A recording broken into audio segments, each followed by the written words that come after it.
আজকে তোমার হাতে শরবত খাই দেখবো। চিনি বেশি দিয়ে দিছো না? না চিনি কম দিছি তো। বাইরে যে গরম পড়ছে, এই যে রোদ, আল্লাহ রোদের কি তাপ। আবার তার মধ্যে থাকি উপরের তলায়। কমপ্লিট করো।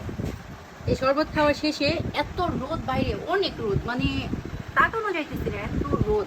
আর পাশের বাসায় আন্টি যখন এই যে গরম গরম কি পিঠা, তেলের পিঠা কিংবা তালের পিঠা বলেন দিয়ে গেছে।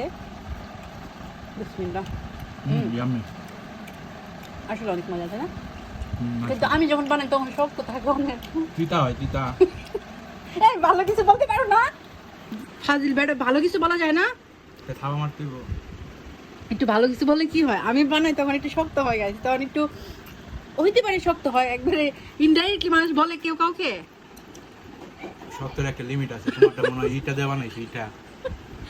তাই না? সমস্যা না, পাশের বাসায় আন্টি তোমারে বানাই খাওয়াইবো, বুঝছো?